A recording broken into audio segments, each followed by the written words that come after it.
Hello guys, দেখো আমরা এখন যাচ্ছি রথের মেলায়। আমাদের বনগাঁর রথ এখনো দেখা হয়নি, সোজা রথের সময় আমরা ছিলাম না। তো এই বছর কিন্তু আমরা রথ দেখতে যাবো। এই দেখো কুট্টুস রথ নিয়ে এসছে, এই রথটা কিন্তু আজকে কুট্টুস বিকেলবেলা চালিয়েছে। তো আজকে আমরা যাব রথ দেখতে, বনগাঁর রথ। আর বনগাঁর রথে যে জগন্নাথ দেবের যে রথটা আছে সেটা কিন্তু তোমাদের দেখাবো। তোমরা যারা যেতে পারোনি তারা কিন্তু অবশ্যই আমার ভিডিওটা ফলো করো, তাহলে কিন্তু দেখতে পাবে আজকে জগন্নাথের রথ। তো চলো, এদিকে সব আমরা রেডি হয়ে গেছি, এখনই বেরোবে। চলো দেখা হবে রথের মেলায় গিয়ে।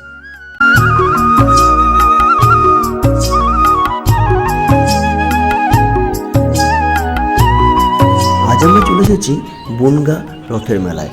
আজ ছিল উল্টো রাত, তাই জগন্নাথ দেবকে দর্শন করতে চলে এলাম।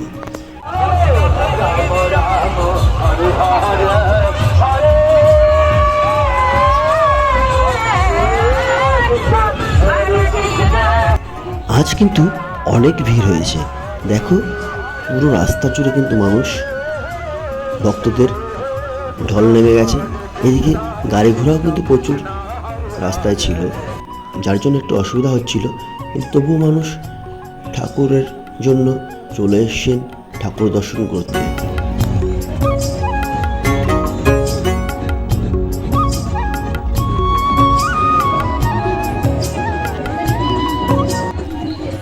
জয় জগন্নাথ। এখানে একটা ছোট্ট জগন্নাথের রথ এসছে, আর সেই রথটাকে নিয়ে কিন্তু প্রচুর ভক্ত সমাগম জড়ো হয়েছে।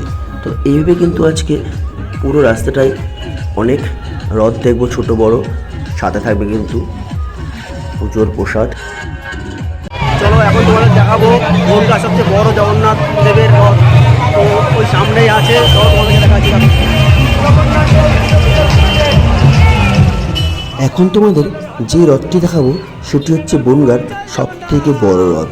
এই রথটা কিন্তু বনগাঁতে পরিক্রমা করে প্রচুর ভক্ত সমাগম নিয়ে, খুব আনন্দ সহকারে কিন্তু ভক্তরা আসে। দেখো আজকে এত ভিড় হয়েছে যে আমার কথা কিছু শোনা যাচ্ছে না। প্রচুর দর্শক এসছে যারা রথ টানছে। আর এই যে দেখো সব থেকে বড় রথটা চলে এসছে, আরও অনেক বড় বড় রথ আছে, তোমাদেরকে দেখাবো। পুরো ভিডিওটা দেখতে থাকো, ভালো লাগবে। এবং আমরা আজকে কতগুলি রথ দেখলাম, কী কী প্রসাদ খেলাম, আর কী কী কেনাকাটা করলাম, তোমাদেরকে সবটাই আজকে দেখাবো। তো তোমরা দেখতে থাকো, আশা করি তোমাদের ভিডিওটা অনেক ভালো লাগবে।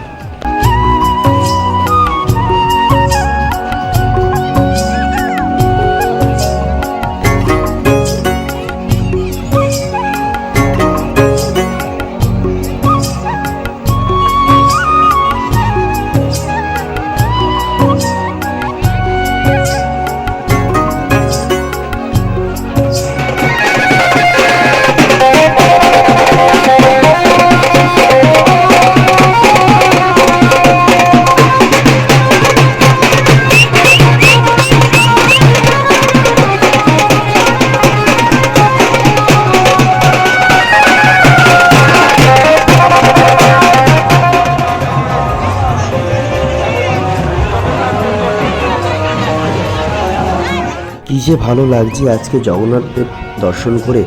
চারিদিক থেকে খালি দেখতেই পাচ্ছি রথযাত্রা, রথ আসছে। তো গ্রামের মানুষরা সবাই মিলে আনন্দ করতে করতে চারিদিক থেকে রথ নিয়ে আসছে। আর বনগাঁর একটা ঐতিহ্য, একটা রোডের ওপর, এটা হচ্ছে যশোর রোড, এটা ন্যাশনাল হাইওয়ে। যশোর রোডের ওপরে কিন্তু প্রতি বছরই এই রথযাত্রা হয়ে থাকে।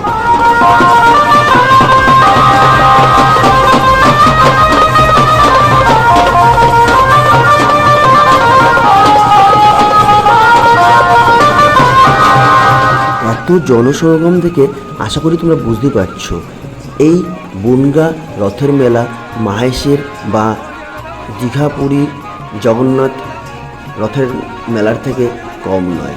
তো তোমরা যারা এখনও পর্যন্ত বনগাঁতে রথের মেলা দেখতে কখনো আসোনি, তোমাদেরকে অনুরোধ করবো একবার আসো, তাহলে তোমরা বুঝতে পারবে এখানে এমন ভক্ত সমাগম কেন হয়।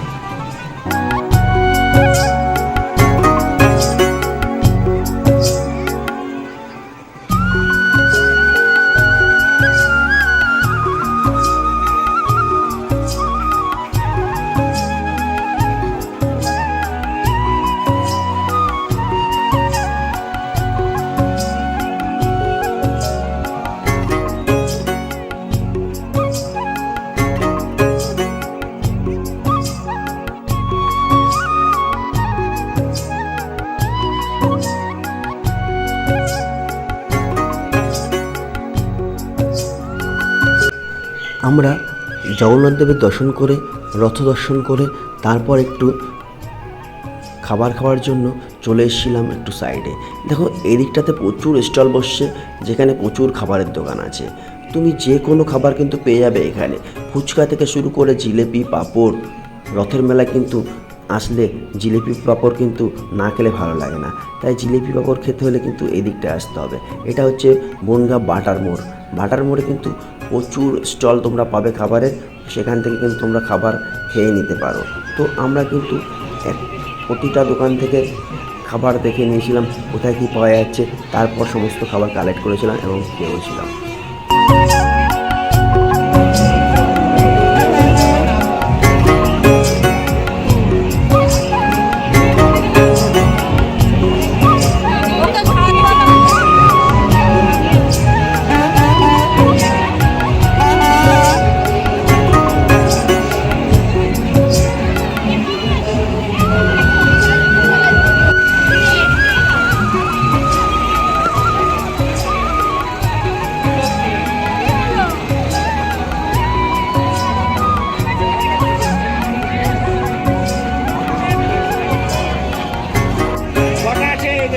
দাও তো আমরা বনগাঁ পৌরসভা চারটে দাও। এবং বনগাঁ পুলিশ প্রশাসন পক্ষ থেকে ছোটোবেলায় যখন মা বাবার সাথে আমরা রথের মেলায় ঘুরতে যেতাম, তখন প্রচুর মাটির পুতুল এবং প্লাস্টিকের খেলনা আমাদের কিনে দেওয়া হতো। সেসব কিন্তু এখন দেখাই যায় না। তো কী আর করা আছে, এখন যেগুলো পাওয়া যাচ্ছে তার মধ্যেই আমাদেরকে নিতে হয়। আর ছোটোবেলার স্মৃতিগুলো মনে পড়লে কিন্তু অনেক ভালো লাগে।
আষাঢ় মাসে এলেই রথের রশিতে টান পড়ে, আর রথের রশিতে টান দিতে গেলে আসতে হবে বনগাঁ যশোরের ওপর যে রথের মেলা চলে সেখানে।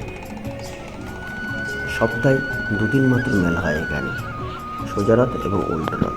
তাছাড়া কিন্তু সারা সপ্তাহে এখানে মেলা হয় না। সুতরাং তোমরা যারা রথের মেলায় আসতে চাইছো নেক্সট বছর, তাদেরকে বলে রাখছি রথের দিন এবং উল্টো রথের দিন দুদিনই মাত্র এখানে মেলা হয়, সারা বছর কিন্তু হয় না। তোমার সবাইকে ভালো থাকবে।